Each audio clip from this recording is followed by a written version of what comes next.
and you're not getting a pat on the back from anybody. Mm-hmm. I mean, it got to a point where you don't even get a pat on the back from your colleagues for doing a good job. I mean, like, it's like, okay, so not that you do it for the affirmation, but as stressful as the job is, the affirmation helps you to keep going. And when you're not getting it from your colleagues, and you're not getting it from the media, of course, you're not getting it from your chain of command, you're out here on this island asking yourself, is it worth me potentially losing it all for doing a good job? Hey, what's going on, guys? So before we listen to this podcast episode, I want to give a shout out to our sponsor, Thin Line Anthem. They are phenomenal. And not only that, because they are so phenomenal, they've also given a bigger discount from 20 to 25% off of their product. Now is your time to go onto their website, type in code It's Needed, all caps, no space. Again, that's promo code It's Needed, all caps, no space, for 25% off instead of the 20%. So that way you can start your journey, your fitness journey to success.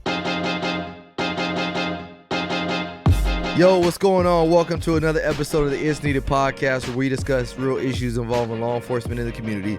It's your boy Ryan Tillman, founder of Breaking Barriers United, and I'm joined today by the light-skinned wonder himself, Mr. Oh No, it's the Popo.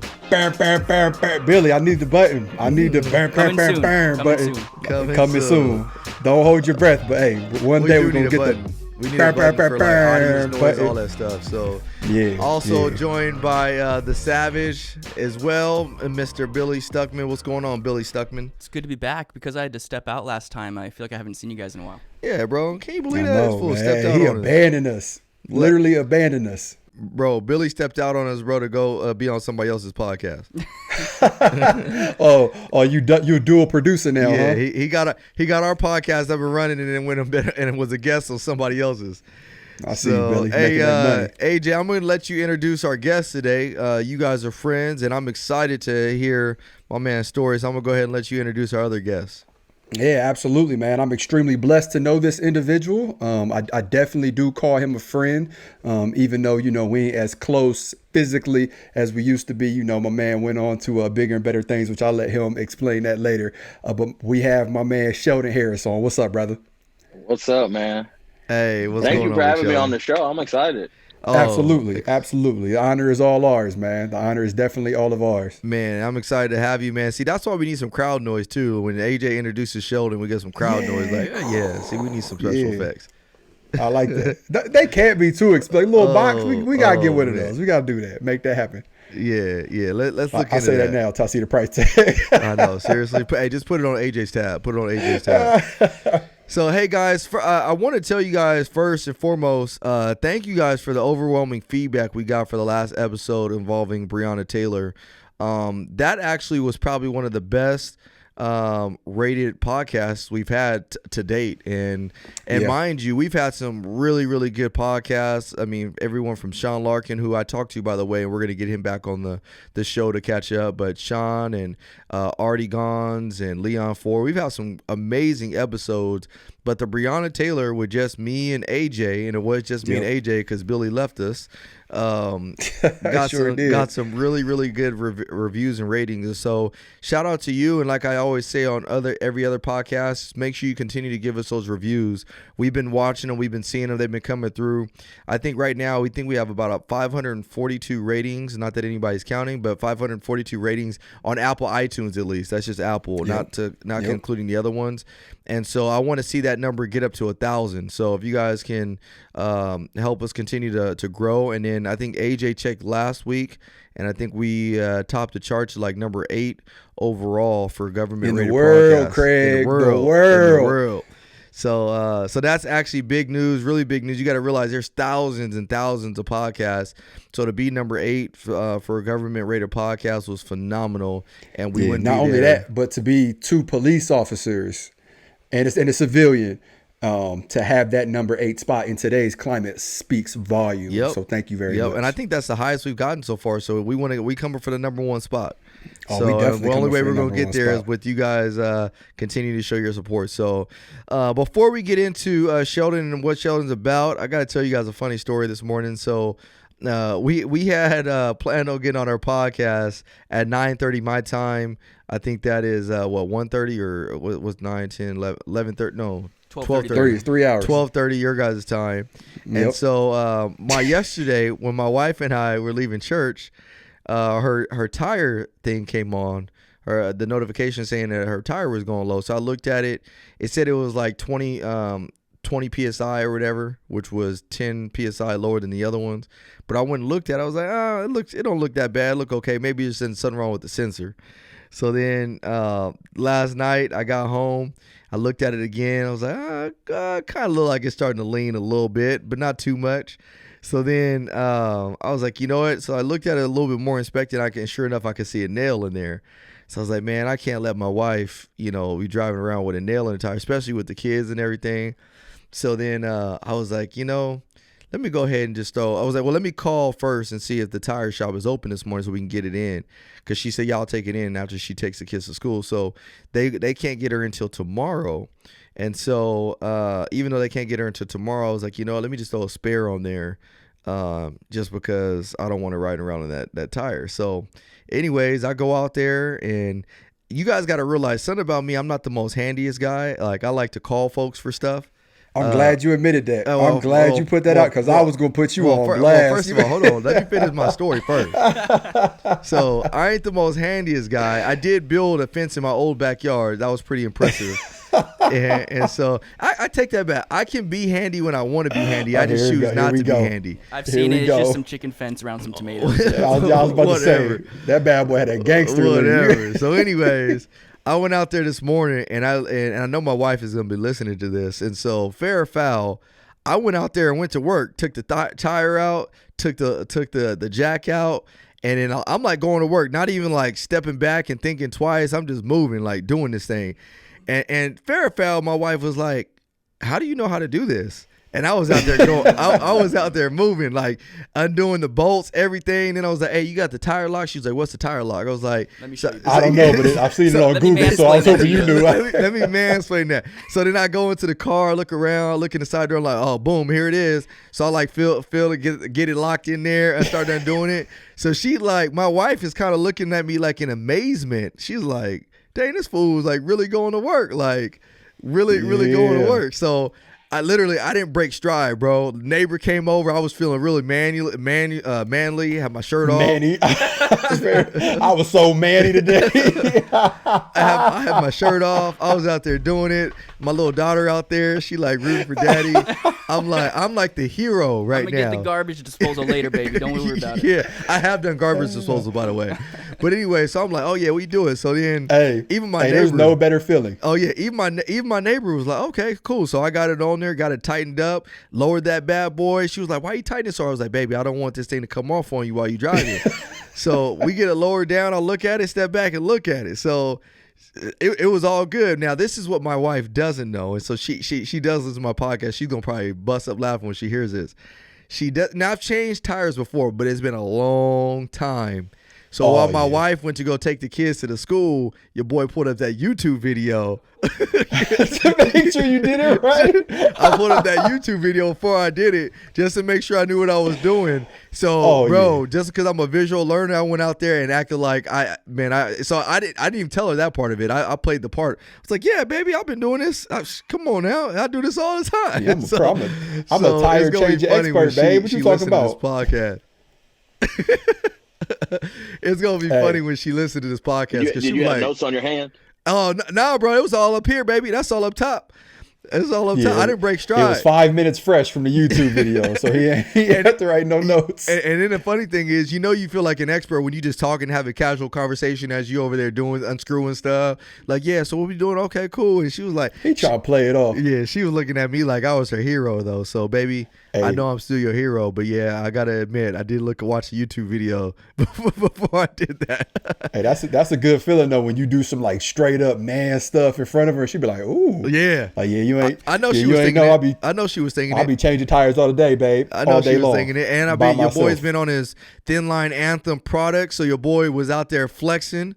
Yes, sweat beads are running down my chest. You're so vascular. Yeah, it's just like, look like an R&B video out there dancing in the rain. Like.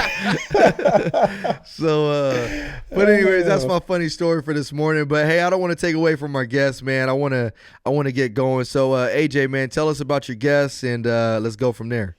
Well, I'm not going to tell the world about him. I'm going to let him tell the world. But I do have a funny story as well. So I've known Sheldon for a little while. And he's currently in Florida. And I was messaging him yesterday, I think it was. And I was like, yeah, we're going to start recording at 12:30 ... Ohio time. He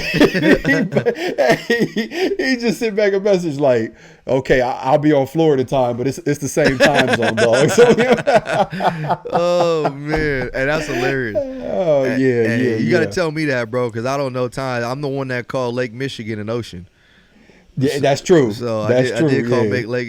Hey, Sheldon's like, what did I get myself into? The first time I flew into Chicago, I had a layover, and as we're flying in, I'm like looking at this large body of water. So I'm like talking. I was actually flying with a buddy of mine. Yeah, was it you? That was me. Oh yeah. Oh yeah.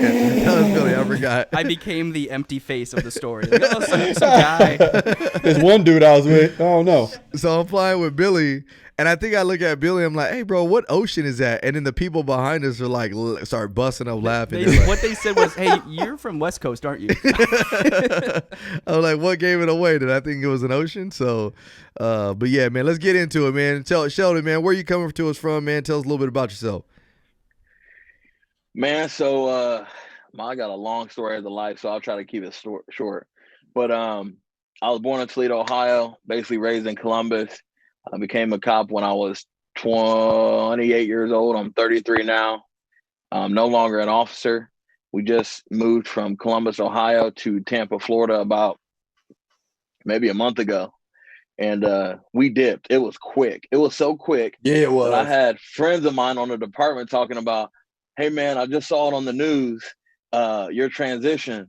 Let's get some lunch before you head to Tampa. I'm like, bro, I've been in Tampa for 3 weeks. Literally, even the guys I worked with didn't even know that we had banged out that quick. So yeah, he was gone. So Sheldon, what did you do before you were a police officer? We'll start there. So I lived a crazy life before I was a cop, and my life completely changed in 2008. Started getting back into church. Met my girlfriend, who's now my wife. She had Crohn's disease, almost died twice. There's no cure to it. Yeah, she was like 99 pounds, taking 15 pills a day, taking a shot every other day, in and out of the hospital bills. The risk of potentially not having children was on her life. But September 21st, 2008, we were in a church service and she got healed completely. Wow. Let's go. Yeah, literally changed my entire life because I realized this isn't just a Sunday morning thing. This is a real life thing. Like I get to see it before my eyes.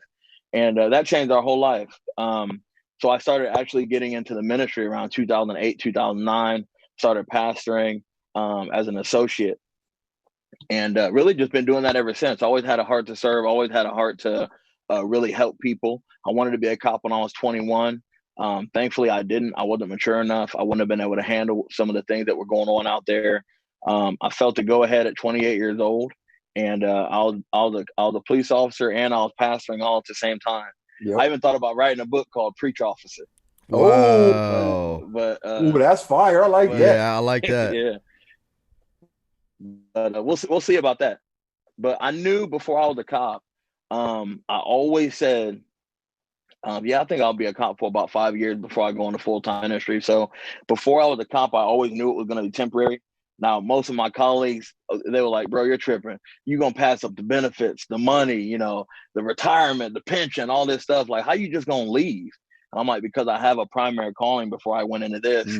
And I didn't know this fully, but policing was a lot of training and maturity and discipline. It created a lot of things in me to help me with full-time ministry. So that's where I'm at now. We're about to plant a church in Tampa. We got a building. It's actually going to be in a theater, and our launch date is January 16th. So it's a lot of work, but I'm excited. Make it, man. That's I'll tell you this though, it is weird being a civilian.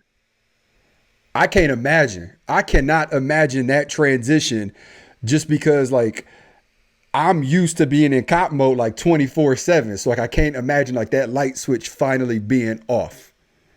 So yeah, that would be a unique feeling. So what year did you get hired on CPD? 2015. So you got on at 2015 and in 2020, so 5 years exactly. Can you touch on the transition of law enforcement as a profession within those 5 years? So like when you first got on, what was it like? What was your mindset towards law enforcement, towards civilians, and then how that transition within the 5 years, if at all it did?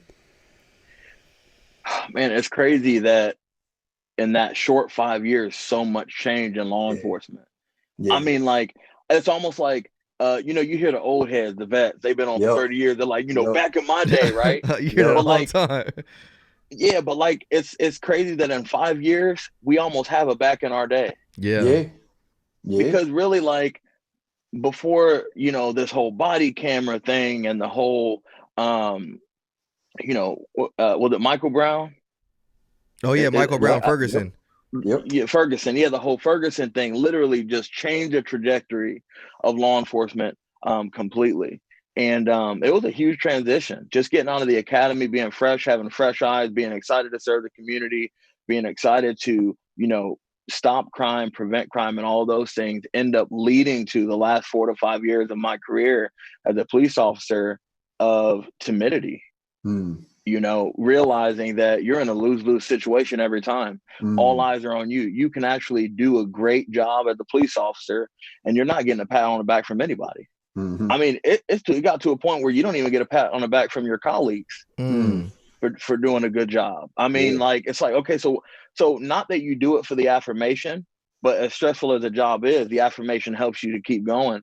And when you're not getting it from your colleagues and you're not getting it from the media, of course, you're not getting it from your chain of command, you're out here on this island asking yourself, is it worth, me potentially losing it all for doing a good job? AJ, my story, what happened, a few months ago, and it's up to you if we can get into that later or not. But I mean, that was a huge switch for me. Something really happened in that moment, and you've been through very similar things, and it's just not easy being a cop in this time. Yeah, absolutely. And I would love to dive into that. I was going to leave that up to you. I didn't tell Ryan, I didn't tell Billy about that, just because I feel like it would open up a lot of like natural dialogue. But just so you know, Sheldon, a lot of our conversations relating to law enforcement normally goes back to like race relations, community policing, and just a little more backstory about what type of police officer my man Sheldon was. Like, hey, he was the man. He was the man. Like, I didn't actually work with him. He didn't work on my precinct, but he worked special duty on my precinct. So he would come down and he would work. 10-3. Yeah, listen, hey, my man Sheldon got some wheels on him, man. He'd be chasing people, shoplifters, and we'd be running in and out of drug houses, tackling people, getting all muddy or whatnot. But at the same time, he had a heart for the community. And he would go out and he would mentor these kids, and he would pray for families. And I know that just because I know who he is as a person and as a believer. So when he shares these stories, I just want you as a listener or you as a viewer to keep that in mind. What type of officer we're talking about? We're talking about a male black, a believer in Jesus Christ, a follower in Jesus Christ, someone who was extremely active and someone who was extremely passionate about their job. So just keep that in mind. When we talk about these stories. Go ahead, Ryan. I've seen that. No, I was going to say, I want to touch on something too that you brought up, going back to that whole back in my day mentality, and just to kind of give even our listeners and viewers just a little bit more clarity on that. So I think I got hired in 2013, and I always tell people I got hired at a time that was kind of like at the end of a time period in law enforcement, but the beginning of a new time period. So I always, make the example when I got hired, before I went to the academy, I got hired and then I did like ride-alongs for like 2 months because I had to wait for the academy to come up. And so before I left the academy, we didn't have body cams. Methamphetamine. If you found somebody with methamphetamine out here, at least it was still a felony. All the other stuff. I got back from the academy 6 months later, and then our whole department was already switched over to body cams. They were in the process of passing Prop 47.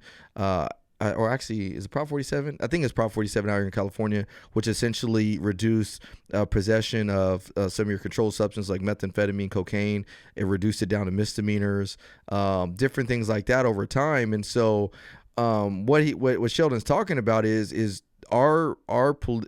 state of policing is evolving rapidly, for good and for bad. The reason I say for good is because I think in our profession, unfortunately, we've done a disservice to ourselves, and we don't like to change. And because we really don't like to change that much, it's made some of our ways almost archaic. And because of that, we're seeing the effects of not improving or not moving forward within the system of law enforcement. So I think the change for the better is that police reform is coming to update some of our ways, update some of our training, update some of our response to certain things. The bad thing about it, though, is because it comes on the heels of a lot of these critical incidents like George Floyd, Jacob Blake, Breonna Taylor, all these other things, it's changing. There's been knee-jerk reactions to it, and in many of these ways, it's changing law enforcement for the worse. Prime example of that, and I gotta find the video of this, but Minnesota, when George Floyd happened, they were all about getting rid of the police department. But recently, the same city council members that were like all gung-ho about getting rid of the police department were the same ones at a city hall meeting a few weeks ago talking about where are the police at? Crime is going through the roof. People are getting is it going up? You like Billy. Billy don't say nothing, but Billy come in with the sarcasm. Yeah. Billy will come in with the passion and the heartbeat. So. Man. But that's what's happening, and so they're all like, "Oh my goodness, like what's going on?" And so, what did you think was going to happen? And so, I'm glad Sheldon brought that up because I need people to realize like we are at a unique time, and so we got to be willing to embrace the change that's coming forward, and we got to be willing to adapt. So I'm gonna turn it back over to you, Sheldon. Yeah.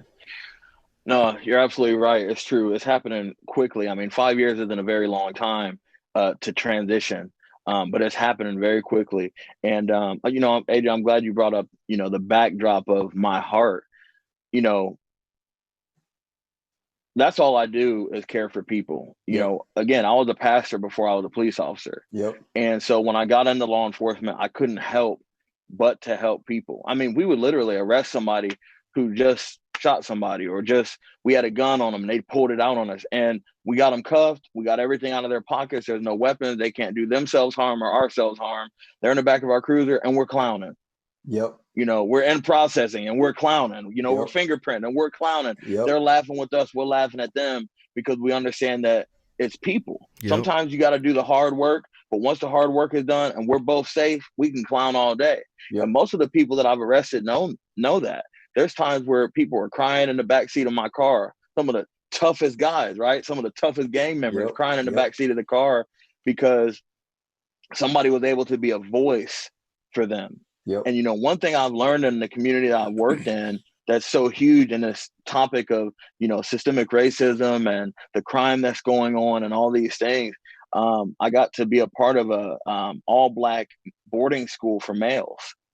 And I got to teach and mentor a lot of kids, and it was awesome. And I'll never forget this time we were talking about some of the things that are going on in our communities, and they were getting frustrated. They were mad. They were mad at the police. They didn't like us. Yeah. And I said, no, you're not mad at the badge. You're mad at your dad. We live in one of the most fatherless generations. Talk to him. Ever, really, especially in the communities that we're working in where crime is high. I asked the question on every arrest, and you guys know this, where's dad at? He's either dead or he's in jail. Yeah. And so the teachers are going through the same thing we're going through, but they represent authority as well. Yeah. You're not mad at the badge, you're mad at your dad. So then if I know that, how can I be a father-like figure in the moment? How can I teach in the moment? How can I be a voice that they never heard? Because when they think of dad, they think somebody who never showed up. Yep. They think somebody who never came to their football game, basketball game, never disciplined them. The only thing they know about discipline is abuse or neglect or abandonment. So it's a matter of, being a voice. And I've always been able to do that and have great balance when it comes down to that. So I'm glad that you brought that up, AJ, because it's so true, especially going into the incident that I'm about to share. If you don't really know my heart, listen, I know how to fight. And when you know how to fight, you're not a fighter. Yeah. And I'll vouch for that because, when my man Sheldon was in the academy, so for those of you who don't know, the department that I work for, like we box in the academy, like box. and your reputation will precede you when you come out of the academy, right? Like people will know who you are based off of how you handle yourself in that ring. Hey, when my man Sheldon came out, people were hitting me up like, hey, we need to recruit my guy. He's got heart. And don't get me wrong, this ain't a you could fight, so you're going to be a good cop. It's a you know how to get punched. You know how to handle yourself under pressure. There's a lot that goes into that ring and making it out. You know, and my man Sheldon was dogging cats in there for sure. Well, Sheldon looked like a boxer. My man looked like he put the paws on somebody. So, oh yeah, but he was in there. Before we move though, I want to. You just touched on the fatherless, the lack of fathers in the home. So I'm reading a book by Candace Owens right now, and the reason I'm reading Candace Owens' book is because one, I've always liked Candace Owens. I've always felt though Candace comes with the facts. I love it, and that's what I love about her. She's passionate about what she does. She's phenomenal at what she does. But I think one of the things that she's lacked is her empathetic approach towards her own people or the African American community in certain ways. So, and I think so I still like her. I love the facts, but I wanted to. I was like, you know what? And this is one of the things I always tell people in general is like, if you have something against somebody, get to know them. Understand where they come from. Understand why they are the way they are. So one of the things I wanted to do is I wanted to kind of read her book to see maybe I can get a little bit more insight of to where she comes from, which it's phenomenal. Her backstory and everything. And I didn't realize that she went through a crisis when she was in high school. That actually changed the whole trajectory of where she's at in life right now. But I'll say that for a different time. But in her book, she says today, according to the Centers for Disease Control and Prevention, nearly 70% of black children enter into the world without a father in the household. 70%.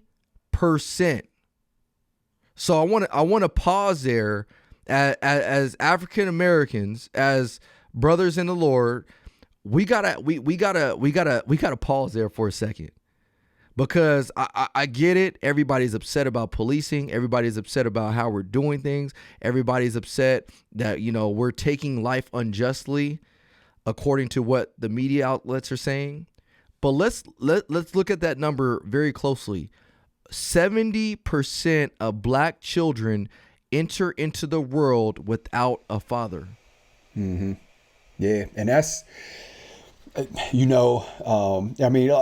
Pretty much all of our listeners know my story. Grew up without a father. Father was addicted to crack cocaine and, was pretty much gone my entire life. That plays a big part in your life growing up, right? Because what happens in a lot of those situations is your mother has to pick up that extra weight, right? So either she has to pick up an extra job or she has to go out and do whatever to help support her kids, herself, and probably him, right? Like either they're married or she's still in love with him. So then she has to find a way to support his habit, even though she doesn't want to. And it does play a major role in how these kids are growing up. And I say that from experience. Even more so, it was common knowledge or common practice to ask people, like ask your peers and friends growing up, like, oh, what's your mom do? How's your mom doing? You ain't never asked about a dad. You never asked about a dad because you figured they weren't in the picture, because that's just the reality of the world that we lived in back then. And it's only gotten worse. So when we talk about issues that need to be rectified, that's 100%. And that doesn't even include the statistics of what happens to those kids that grow up without a father. Because the statistics are they're more likely to be arrested. They're more likely to be killed. They're more likely to go down a criminal lifestyle. That doesn't even include those numbers. And so we have to have an honest conversation with ourselves. And like I said, there's no person that loves the black community more than myself. I love being African American, no doubt about it. Yep. But at the same time, we got to come to the reality of there's other issues. Like if you want to come with that passion that y'all have for Breonna Taylor, if you want to come for that passion that you have for Jacob Blake, if you want to come from this passion that you have for Michael Brown, all the other stuff, come with the same passion about being a father. Come with the same passion about not leaving your kids when you make kids. There's a pastor said it a long time ago. He said any dog can have a litter. Any dog can have a litter. You know what I mean? Good. It takes a man to raise a child, though. So go ahead, Sheldon. I want to hear about your story, man. I want to hear about the stuff, the issue that or the incident that you had. So go ahead. I'm sorry about that, but I had to stop there because I was like, man, I got a statistic for that. I just read up on that. No, it's so true though, and it's so sad. It's so sad. But a lot of people don't see what we see. and they don't want to see what we see. Yep. But, you know, I think a lot of things real quick before we get into that topic is that I think social media has really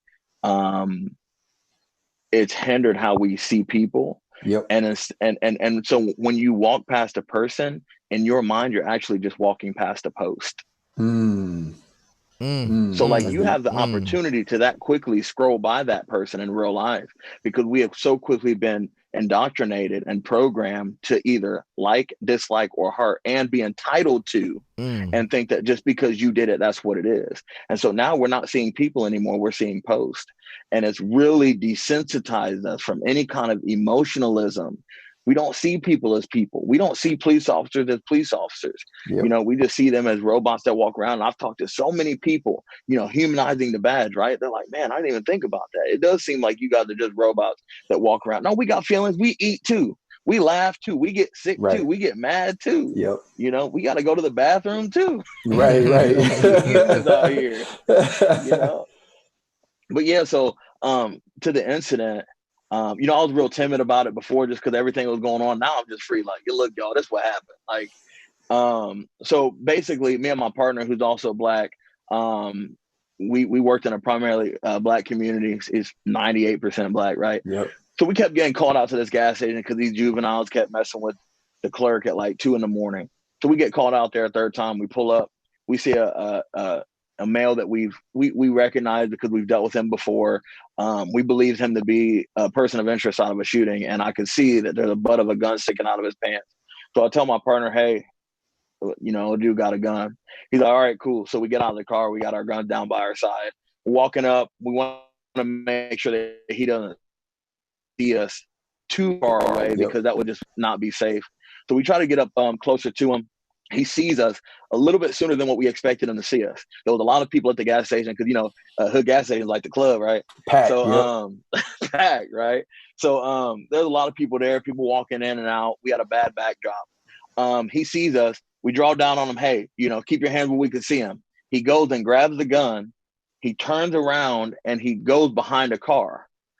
And it appeared that he was somewhat taking cover. My partner had a better angle on him. And he put his hands up at the last second. My partner tackles him, takes him to the ground. We're on the ground, kind of wrestling around with him. He's still reaching for the gun. At this point, he's laying down on it. He's still trying to reach underneath his body. There's people walking everywhere. I don't know where his people are. So while my partner's kind of wrestling around, I still have my gun at low ready, looking around, making sure that nobody's about to ambush us, anything like that. People are starting to come around with their cameras. And at that time, we finally get him cuffed. We already aired for 10-3. Cruisers are coming in hot. We didn't want to get him up, roll him over, and the gun be laying on the ground. Get him up. Now we got to worry about a gun. Then we got a bunch of people. So we just left him where he was. Officers came in. We picked him up. We pulled a full-size 45 off of him, a magazine. He had 40 grams of white china. He had 25 grams of meth, and he had 20 grams of coke. Took all of it off of him, put him in the cruiser. And as we all know, that takes forever to process. Everything was cool. We were clowning with him. We were cool with him. Everything was good. You know, we talked to him like a big brother would, like, yo, bro, what are you doing? Why are you grabbing a gun if cops are coming up on you? You could have got shot. Right. You know, take him to jail. I get home at 8 o'clock in the morning, which is late. I normally get off at 6. I went to bed and I got woken up at 11 o'clock in the morning. Lindsay wakes me up, my wife, and she's holding a phone in my face on Facebook. And she's like, what is this? What is this? I'm like, what is it? I'm trying to look. And she's like, there's 600 shares in 2 hours. Now I'm thinking in my mind, I just did a Facebook speech Live the day before. Yeah. I was like, dang, did I preach that? Did I preach that good? I'm trying to open up my eyes. I'm like, what is it? So it's literally like a still shot from a distance that's blurry. And it looks like my knee is on his neck. Mm-hmm. And it was horrible. It was a traumatic moment. I mean, It took me completely off guard.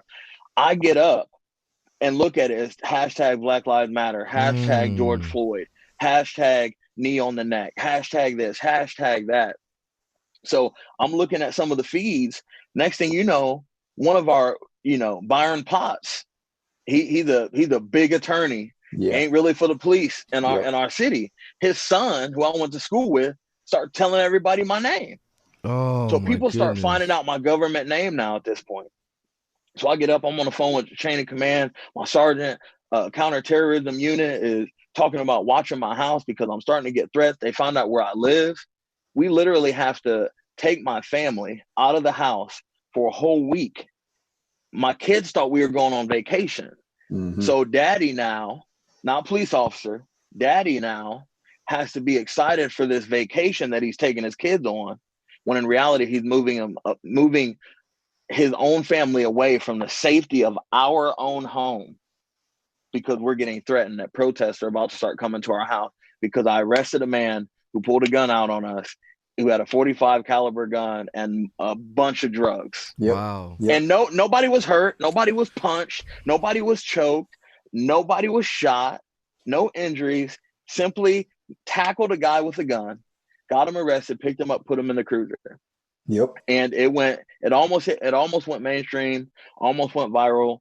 Thankfully, body cameras, the gas station cameras showed that my knee was not on his neck. We did everything that we were supposed to do. Our chain of command said, you guys did a great job. So we were still while we were still like kind of in hiding so that people didn't come to our house. Now, I don't care if they mess with me, but I got little kids and I got a wife. You're not about to come mess with my family, right? So while we're there, I'm realizing while we're at our friend's house, now this is the crazy part, that before I was a cop, I always said I'll go into full-time ministry in 5 years. That incident happened 5 years to the day. And I didn't realize that. I started changing my prayers. Now, we had already planned on going to Tampa to plant a church this time next year. But we just started praying a little bit differently. And I said I had already had a scheduled test in Florida for policing to take my test so that I can be a cop here this time next year. So I knew I had to be in Florida August 8th. My wife came with me. I said, God, if you want to move us this quick, then you'll open the doors. I'll knock and you open it and I'll walk through it. Literally applied for a job, not law enforcement related, and applied to a house. Got both of them in 2 days, got a house, and we got home and we said, well, maybe we could put our house up for the market. That'll be the hardest thing. Long story short, we end up selling our house before it even listed for $15,000 over asking price. Wow. Like everything just started to flow. Everything started to work out. We launched our business August 26th and we moved in August 24th and our business just exploded. So now I didn't even have to do the job that I came here for. I'm not in law enforcement anymore.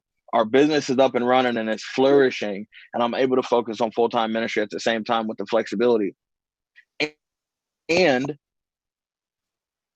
still be involved with these conversations, with journalists and, the news, and still being able to talk about police things, even though we're being a civilian. I'm now the weird security guard that talks to cops. No, not at all, man. It puts you in a very unique situation that a lot of police officers, and you know this, wish that they could be in, because now you have the freedom to really say what's going on. Because a lot of police officers do not have that freedom, whether it's because of policy, whether it's because of political pressure or whatever.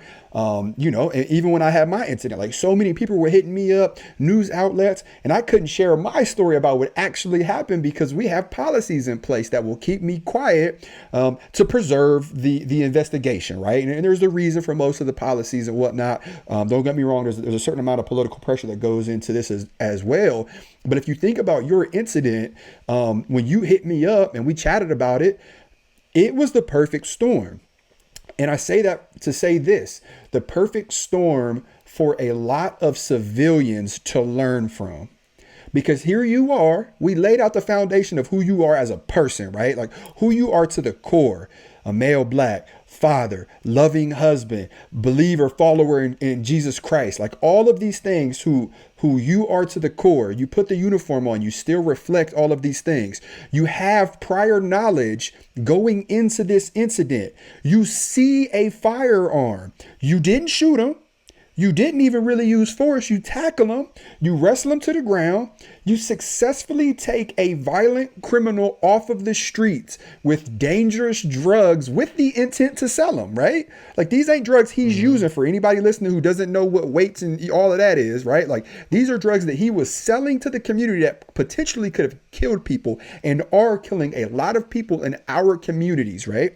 You successfully take the gun, You successfully take the drugs. You successfully take him off of the streets. Y'all are clowning. Y'all chilling. Y'all best friends. You going through processing. You laughing. Life is good. But what happens? Somebody from the outside voices their unprofessional opinion, right? You have professional opinions, which you could say, hey, I'm a police officer based by this picture, blah, blah, blah. And then you have people who just base unprofessional pictures. Well, I'm a civilian. This is what it looks like. I'm going to post it, right?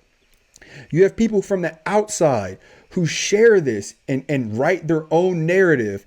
And then it blows up to the point where one of the best people that I've had the pleasure of meeting in my life has to pack his family up and move away for their safety. Yep. And a lot of people don't think about this. A lot of people think, well, I'm doing the right thing. I'm standing up for Black Lives Matter, and I'm standing up for this and for that. That's great. I'm glad you have a heart to serve. I'm glad you have a heart to help others. But you need to realize what you're doing before you do it. You need to do your research. So touch on, what it was like moving your family, going through that. Any political pressure you had, any feelings you had of like losing your job, going to jail, and why? I'll tell you what, one of the biggest things is it hurt. It hurt because of my heart. It hurt because of my heart for the community, my heart for people, my heart for Black people, being Black myself. Right. It was you and I that were standing and, speaking at protests and, marching in protests and like there all day having experienced racism myself, understanding that it's a problem too. And then here I am now on the other end.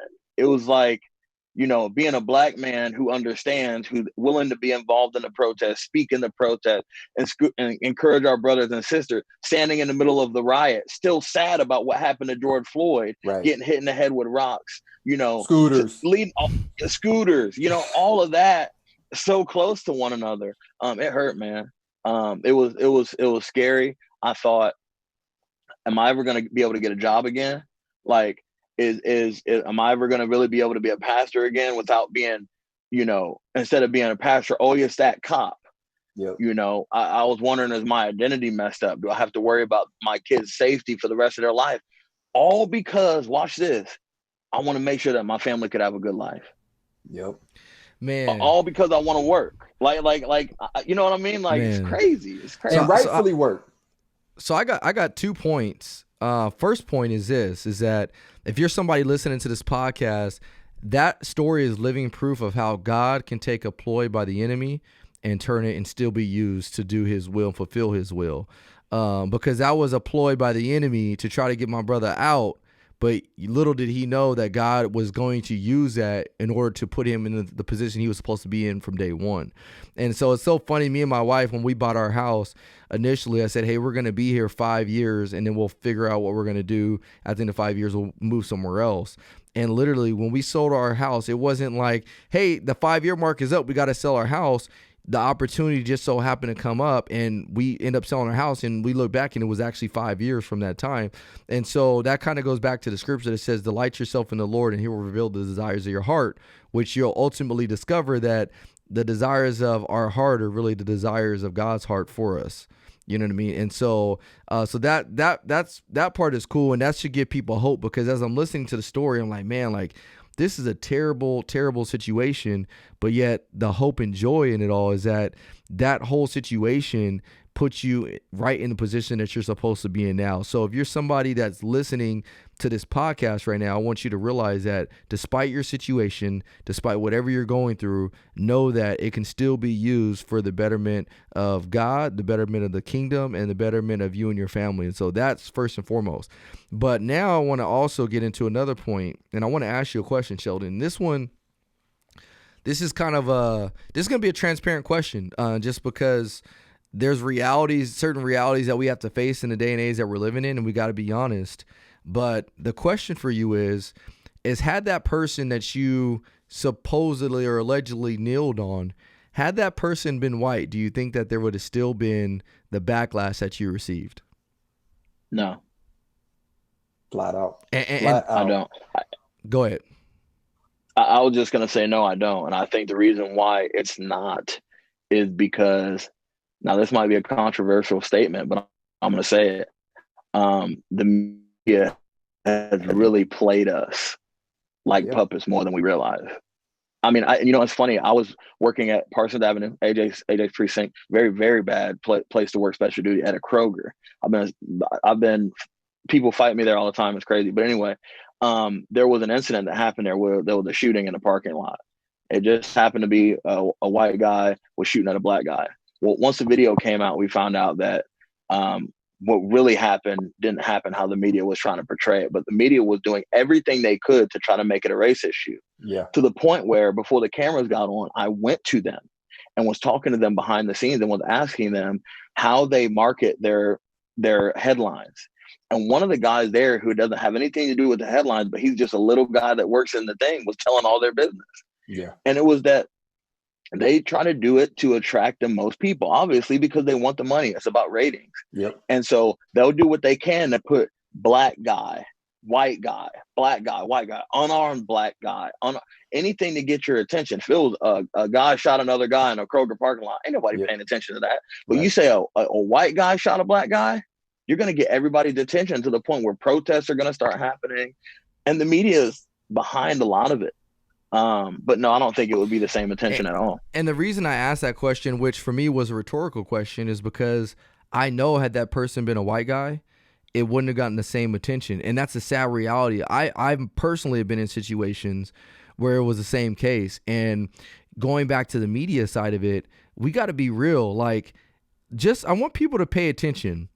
When you see media or when you see these news articles that get pushed to your cell phone, anytime it's a black person that is on the opposite end of police, some type of use of force by police, and there's a white officer involved, it was going to say white officer shoots unarmed black person.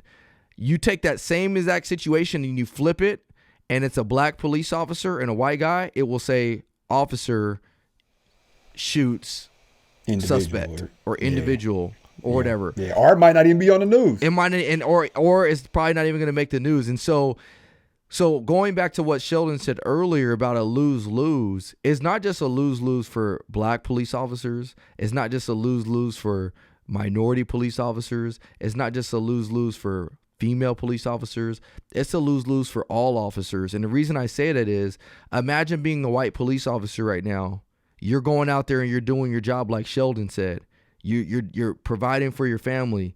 You get caught in a controversial situation because you're out there on a call for service dealing with a black member of the community, and that person poses an imminent threat to you or imminent threat to the public, and that officer has to use force against that individual. How scary is that to know that even though you may have stopped the threat, there's going to be another threat lurking at your door a few hours later because it's going to be blasted all over the headlines. And so what I'm getting at is that it's a lose-lose right now to be in law enforcement in many ways, just because there are now threats that linger on after the incident is actually over. Actually, it's and not even just the physical threat, but the mental threat, the mental stress, the physical stress, the psychological stress, all of that stuff. And so I've been one of those guys that have said from day one that right now is the best time to be a police officer. And I still believe that, because I think that we can still be on the front end of this police reform that we talk about, and we can try to navigate and shift systems. When you see things that come out of Minnesota, they're saying, where are the police at? You know, there are people that, like Billy, that can get sarcastic, but there's also people like me that can say, okay, great. I'm glad that we have your attention now. This is how we need to go in there and fix the problem. And so that's why I think it's a great time to be a police officer if you're somebody that has aspirations of doing it. But again, I want you to pray and ask God what his will is for your life. And this has to be a calling. This can't be something you go in just to do as a job, because if you go in as a job, that's going to be your quickest way out of the profession. But I brought that question up, going back to that question, I brought it up because that's the sad reality we live in. Everything right now is based on your race, unfortunately. And like you said, Sheldon, man, it's so sad, but as a community, reading that book, the Candace Owens book and some other things, I'm actually learning about some of the systematic issues that legitimately, like when somebody asks about systematic racism, if somebody asks me, what does that look like? Man, if you look at the history, so Lyndon B. Johnson, one of our presidents, if you don't realize this, and I learned this from doing I fact checked it, but he, in the black community, he was known as being a president that actually supported or helped the black community out of civil rights, because he signed the doctrine that basically gave the blacks the authority to vote. But what they don't realize about him was that prior to that, he was probably one of the most racial people that was part of the southern states during all of this back and forth going on in the Civil Rights War. He's coined for saying all these racial statements and things like that. The reason he allowed blacks to vote was because he said, if I can convince black people to vote for me, they will vote Democrats for the next 200 years. He was like, if I get them to vote for me now, then they are going to see that me as doing them a favor, and they will always vote for me from here on out. Then that's not even talking about going to the abortion side of things and why. Yeah, that's not even talking about abortion. We can go and talk about abortion and why abortion was approved, and why, if we talk about how abortion was put in place as a way of making sure that they can control the African American population, but it was presented to us in a way that was like, hey, look, we're going to help you guys out financially and economically so that way you don't have all these kids because we know it's hard on you. No, it was actually put in place as a population control for black people. And so these are things that I fact checked. Trust me on this. I fact checked a lot of this stuff. And so that's what systematic racism looks like. That's what it's done. Unfortunately, what the media has done is they're making it seem like it's complete opposite of that. They're making it seem like, hey, no, it's the police versus the black community. No, it's an individual officer versus an individual person. Those are the real issues. And so I love this podcast. Which is a systemic racism in itself. Exactly. Which is systemic racism in itself, because now you're just causing more problems. You're saying, no, it's a police issue against the black community, which is really just ramping up rebellion. That's causing more problems within the black community. And then you have white people looking at black people and saying, man, they're crazy. They're looting and they're doing this. It's really working against us. Working against us. We don't realize it. Yep, 100%. And Ryan got people turned over in their graves, because Ryan got a whole bunch of kids. So Ryan made a lot of dead people upset because he popping them out left and right. Oh, here we go. But we do like to end our podcast on a positive note. So two things for you, Sheldon. The first of which is you went through it, man. You absolutely went through it. You went through some of the worst, an extremely hard time.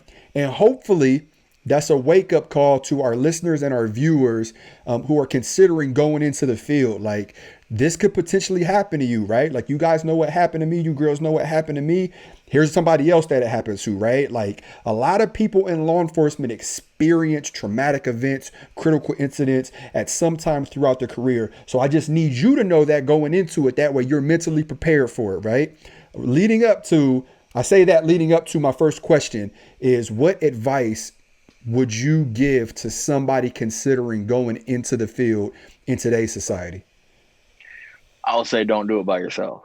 I think it's important that you have a good, strong support system going in as your foundation to hold you up in hard times, because you will have hard times.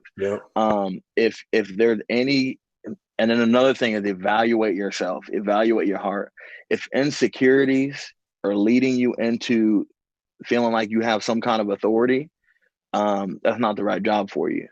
You need to have a heart that is there to help. You need to have a heart that is there to serve. It's not, listen, let me tell you, having been in many pursuits and foot chases and pulled my gun out many times, I get so much more pleasure seeing somebody's heart change. Talk to them. Amen to that. Seeing somebody who said, to be honest with you, the challenge of somebody saying, F the police, you a traitor. I love those people. You know why? Because if you give me 5 minutes with them, they'll be smiling. They'll be laughing. They'll be like, oh man, it ain't so bad after all. You might not ever be able to change the world, but you can change the world in somebody. And that leads to more people and more people and more people. Have a heart for people. Have a heart to serve, because being a cop ain't like the movies. Don't let Hollywood lie to you. It ain't like that. That's right. Have a heart to serve. And you never know what you can do in the community to prevent crime. Is not always by chasing people. Sometimes it's just by a simple conversation. And my heart in the community I worked in was the fact that black on black crime and black on black homicides were happening more than white officers were killing black people. That was something I had a problem with, because I'm the one that had to pick up the body that had a bunch of bullet holes in them because of some girl or some drugs or some stolen gun or whatever, and put them in a bag. Yeah, and that was my biggest problem. And don't let Sheldon lie to y'all. You know, he talked about working in my precinct as, you know, special duty, saying it was hard. Sheldon's precinct wasn't no cakewalk, all right? Sheldon worked in the area where they were about that life, all right? They were definitely about that life, and they were extremely active. The other thing is, you're in Florida now, doing your thing. What are you doing right now? What's your company you started? Our company name is Crossover Credit, and we do credit repair. So, you know, like most AJ Americans, needs that, bro. most people. AJ needs that, bro. So I got you. Yeah, I got sure you on that blue line dog. discount. Hook him up, dog. I got you. What were you saying? Yeah, it's called Crossover Credit. We help people with their credit, and basically what we do is we remove anything negative on your credit report: repossession, late payment, bankruptcy, you name it. Build up red on your credit report, and it's becoming an anchor to your credit.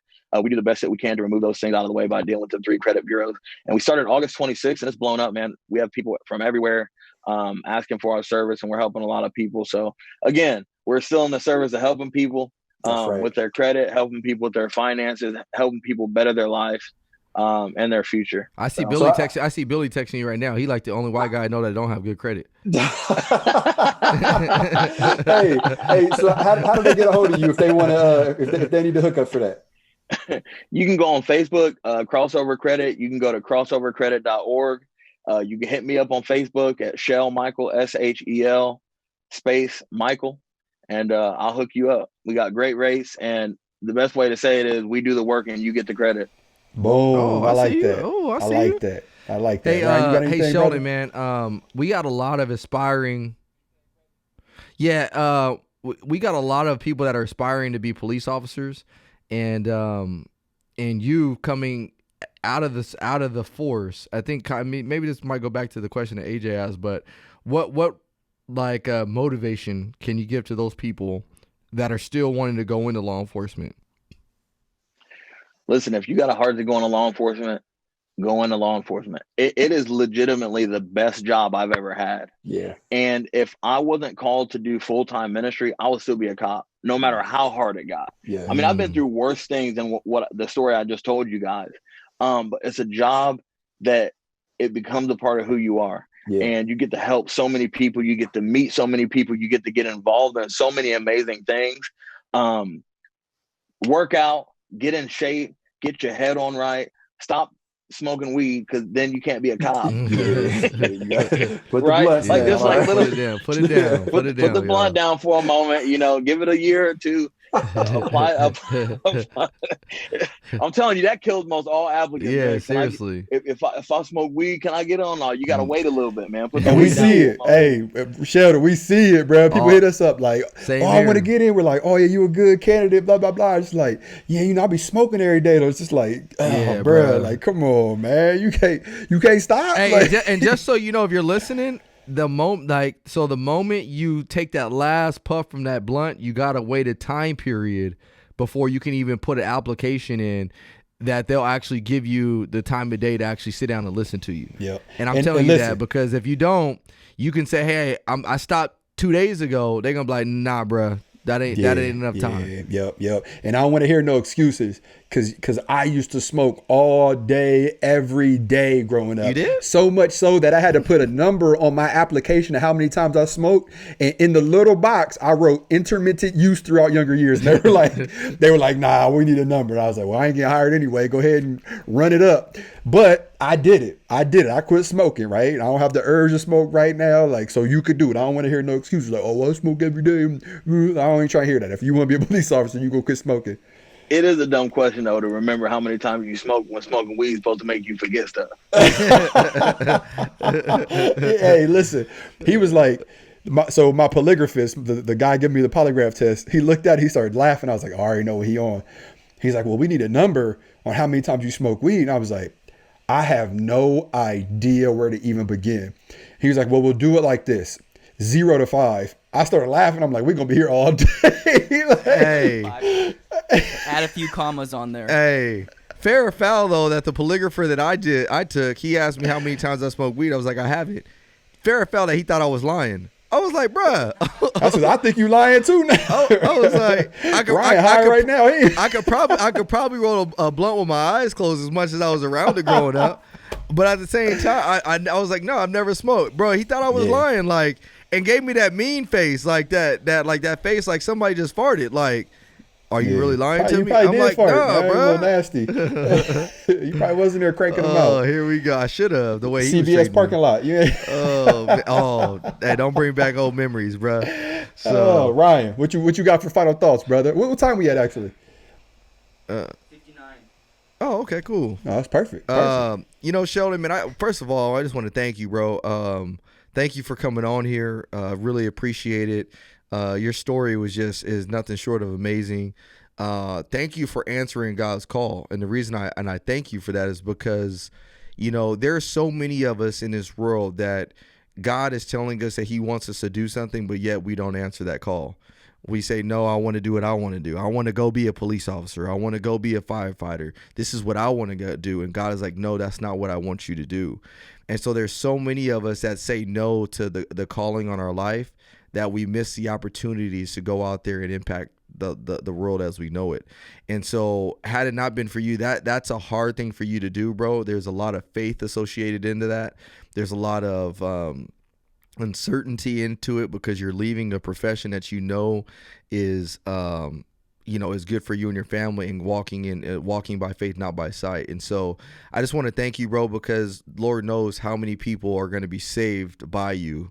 Lord knows how many people you're going to lead to Christ because you answer God's call. You could have did it in the forest, but God put that on your heart 5 years ago. He knew how many people that you would say when you went into full-time ministry. And so, I did a video a while back that was called For Such a Time as This.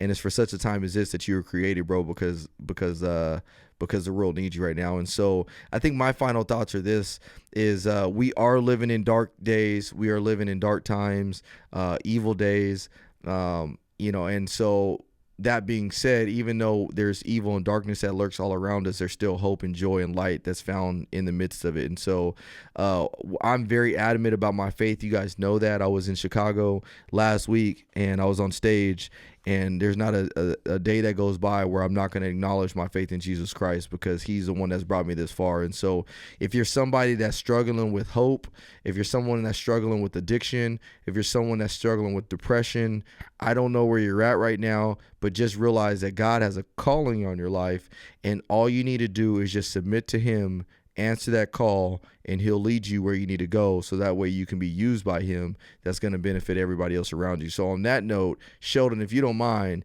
why would I not want a pastor to pray us out of here? So Sheldon, if you could pray for our listeners, our viewers, that would be phenomenal, and we'll end it on that note. Amen. Father, I just thank you for this time that you've given us.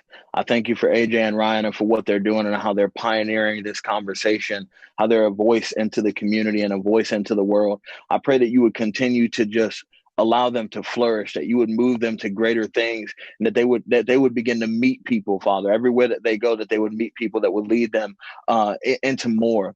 I pray for all the listeners that you would give them hope, and that they would begin to find hope in you, that they can't find hope in the world, that they can't find hope on social media, that they can't find hope on the news, but they can find hope in you, one who never changes, one who is always faithful, one who cannot lie, who is all powerful, the creator of this universe. I pray, Lord, that you would begin to put hope into their hearts. I pray that you would put a smile on their heart, on their face again, if they're depressed or confused or discouraged, that you would turn that around for them. I pray that this podcast will begin to give people hope as well as they journey through this life. I thank you, and I pray blessings on everybody that's listening. And if they need a church to go to in Tampa, they can find Shell Michael on Facebook. We'll hook you up. Amen. Hey, Sheldon, thanks so much for that, man. This was a great episode. It was good to come back. We haven't had a guest on in, I think, about a month at least. And so But it's good to get another guest on. We definitely will have you back on again, Sheldon, because we want to follow up. And if you guys aren't already, make sure you guys are taking Thin Line Anthem supplements. I've been taking them, the fish oil, the omega-3s. They got AJ. It looks like AJ ain't been taking them because his arm is shrinking over there. But I'm hurt over here, man. Let me be hurt. They also have and what's cool is they actually have, so in the one of the containers, they actually have like a whole bunch of different vitamins and stuff that are already pre-packaged for you. So it takes all the legwork and thought process out of it. You just take one of those packages with you, and you just take all the supplements that are in that package. So that way, it takes all the guesswork out of it. So if you're not already getting their supplements, you need to. I've already lost a few pounds. I'm already slimming up a little bit, and it's helping me in my day-to-day fitness. So make sure you enter that promo code. It's needed. Yeah, all caps. It's 25% off now. Oh, wow. 25% off. Billy always got stuff. He always holds stuff up his sleeve. Hey, that's why we call Billy the Savage. We ain't giving 20% off. We giving 25% off. Yeah, Billy said pump your brakes, bro. Pump your brakes. Pump your brakes. It's needed. All caps, no spaces. At checkout, 25% off your entire order. We take them because we believe in them. And with that, we'll see y'all next week. Peace. Hey, what's going on, guys? So about 8 weeks ago, we started a fitness challenge that came to us by way of Thin Line Anthem, and the goal was to get their products and start your journey to success. And so what it is that we like to do, we've come upon the end of that 8 weeks, and we'd like you to send your photos in so that way we can determine who the winner is of our fitness challenge competition. I hope you guys enjoyed it. We'll probably do another one of these soon, but make sure to look into the show notes so that way you know where to submit those photos to so we can pick a winner. Thanks again, and God bless.